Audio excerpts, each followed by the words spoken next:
In this video, I'm going to break down classic ketosis, the true therapeutic ketosis, and this newfangled modern form of ketosis that a lot of the fitness industry has bringing about. But before I go into the difference and the verses, I want to talk a little bit about how ketosis and the ketogenic diet truly came to be.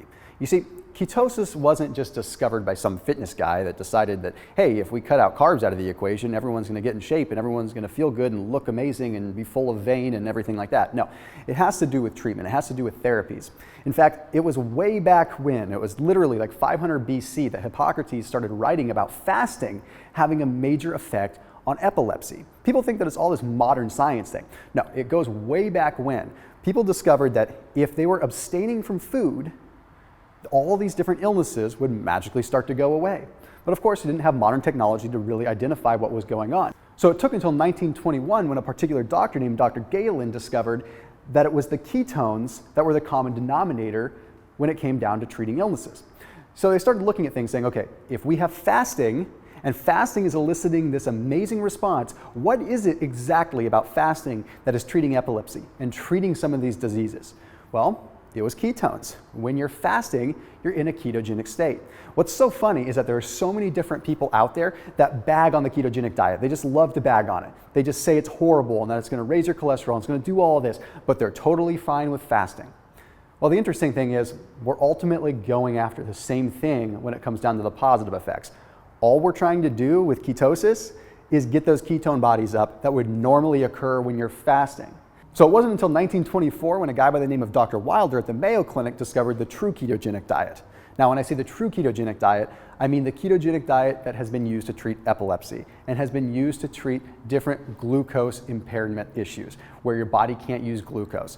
So really, it wasn't until 1924 that it was actually put into a system and we were able to truly extract all the data from 1921 and put it into an actual diet. So where does this come into play with what's happening today? You see, today we're seeing all kinds of people doing the keto diet, and I'm someone that promotes it. But what is really going on? You see, the classic keto diet is like a 4-to-1 ratio of fats to protein, 3-to-1 at the very most. Okay, what is it today? Well, most people end up consuming a 1-to-1 or a 2-to-1 if they're really doing a halfway decent job. So all of the science, everything that we know about ketosis is looking at the 3-to-1 or the 4-to-1, but no one wants to do that today. You see, the Atkins diet, or today it's called the modified Atkins diet, is really more like that 2-to-1. Is it effective? Absolutely. It's still very effective at helping your body restructure. But are you getting the benefits of the ketone bodies? Probably not. What am I a fan of? I'm a fan of kind of splitting the difference. I'm in the ballpark of 3-to-1. I think we should have our fats high, but it's not that exciting for people. People are much more likely to dive into a prime rib or dive into a ribeye steak than they are likely to dive into a bowl of coconut oil. And that's where the common divergence occurs. People don't truly understand the difference between the ketogenic diet and modified Atkins. But here's something that you should probably know. If you're following more of a modern diet, a modern style of ketosis, there's a good chance you're consuming so much protein that your body's going into gluconeogenesis and kicking you out of ketosis in the first place, even if it's not when you're measuring it on the little keto sticks or your breath meter, okay? You're still probably coming out of ketosis a lot more than you think. So we need to start addressing the therapeutic issues and what the ketogenic diet can do if you're doing it right as far as therapy is concerned. Now, don't get me wrong, I still want to talk about the cosmetic things. I still want to talk about body composition, how that's going to work. But let's take a look at what's going on when it comes down to the therapeutic side of things. So ketosis is used for a lot of different things, but when it comes down to different energy states, when the body can't produce the right kind of energy that it needs from glucose. Okay, we're talking about like a pyruvate dehydrogenase deficiency. Maybe you remember from biology class that pyruvate cycle or the Krebs cycle where sugar goes in and it goes through the Krebs cycle, ultimately creates pyruvic acid and ultimately creates energy. Well, some people have issues where they don't create that. So that's where ketosis comes in as a great alternative fuel source. It's literally a different fuel source for the mitochondria to use. Now we have to remember that ketosis is all about mitochondrial function. We're trying to find a different way that the mitochondria can still run on fuel without glucose. Another one is going to be something like Phosphofructokinase deficiency, which is in the same vein, where your body cannot produce the right kind of sugars, it cannot produce the right kind of energy from glucose. So ketone bodies come into play. But what about some of the more popular ones? Okay, things like neurodegenerative diseases like Alzheimer's and Parkinson's. How does that work? Well, it still comes down to the mitochondria. So I'm getting to a point here. Don't just think that I'm talking just about the therapeutic side of things, because I'm going to get to a point, and it all has to do with that mitochondria. In the case of Parkinson's disease, it ends up being where the body doesn't have the ability to transfer sugar through the blood-brain barrier properly, and it ends up getting misconstrued through something known as complex I. This complex I ends up making it so that the mitochondria cannot function properly. Therefore, it's not sending the right signals, therefore dopamine responses aren't working, thus you have Parkinson's disease. While when you have ketosis, you have ketone bodies that can cross through the blood-brain barrier and actually activate the mitochondria, giving new life to patients with Parkinson's disease because they now have a backup energy source. So some of the people that are going to be speculative about the ketogenic diet are going to say to me right now, okay, well, this is great. It's great for people that are having issues. It's an alternative backup fuel source. Well, I would argue this. When has the mainstream ever totally led us completely right on target? Just because we discovered a different way of eating with a different fuel source doesn't mean that that's not the right or the wrong way. If we have the ability to switch back and forth, it seems like it's actually a nice sparing way to work. You're sparing the mitochondria. You're not going to burn out the glucose side of things. You're not going to burn out the fat side of things. So maybe you go through phases of ketogenic therapy where you actually treat your body and give your mitochondria a break by activating a different portion of it. Anyway, I digress.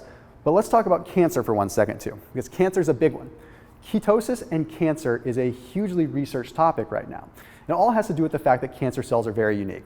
I've done a lot of personal research in the world of cancer. Those of you that know me well know that I lost my father in February to cancer, and I was investigating cancer research and ketosis for a long time too. In fact, some of the doctors over at UC Davis that I was speaking to when my dad was in treatment were big advocates of using ketogenic therapies as an adjunct to chemotherapy. Not just as a therapy, but as an adjunct to. It's going to help chemotherapy. Now here's why. Cancer cells are unlike other cells in the body, we know that, but they're very much unlike other cells in terms of how they are receptive to glucose. They have 10 times the amount of insulin receptors on them. What does that mean? It means that when you consume carbohydrates, they are 10 times more likely to utilize those carbohydrates than other cells in your body, which means they're going to grow and they're going to thrive on sugars. Well, they're also kind of funky, simply because they don't have the ability to metabolize fats very well. Their mitochondria is damaged. Remember, cancer cells are rogue cells. They're not totally like normal cells. They don't function like other cells in our body. They don't have a nice system and a policy and a standard operating procedure to go through. They go through their own little funky little mechanism, and their mitochondria is damaged. It can't utilize fats. So when you are giving your body a lot of fats and not a lot of carbohydrates, they don't know how to utilize that, and they start to starve off. But anyway, I'm starting to go too far down the therapeutic line. The point is this. If you're looking to do a ketogenic diet, I encourage you to investigate why you're doing it. So then how does this all link back to the Atkins diet, and how does this all link back to body composition and the diet that's for you? Okay, I'm not saying that either one is truly bad, but I am stressing that you take a look at how the ketogenic diet works in your body, because that's the true thing that we're after when we go on a keto diet. The body composition changes are going to occur, but if you're sticking in the modified Atkins approach, where you're consuming like 1-to-1 or 2-to-1, you are more than likely going to experience a lot more lethargy. You're not going to feel as good, and this simply has to do with the fact that you're never truly using ketones as a source of fuel. You're using them for periods of time when it's useful for your body. And then as soon as your body feels like it still needs glucose, it's either going to convert those excess proteins into glucose, or you're not getting enough fats to actually promote ketone bodies, so you're going to start breaking down your own muscle tissue.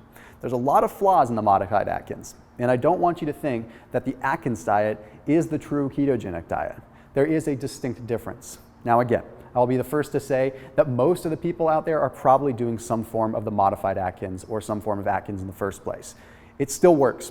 You're still going to see some changes in your body composition because you are dramatically reducing your insulin levels, and that is definitely positive. There are so many amazing things that are attributed to lower insulin levels, so I'm not saying it's bad, but I am saying before you bag on the ketogenic diet, understand the science, understand the direct ratios, understand some of the research that Dr. Dom D'Agostino has done and has put out there on the internet and on podcasts and out there in the entire world for us to read.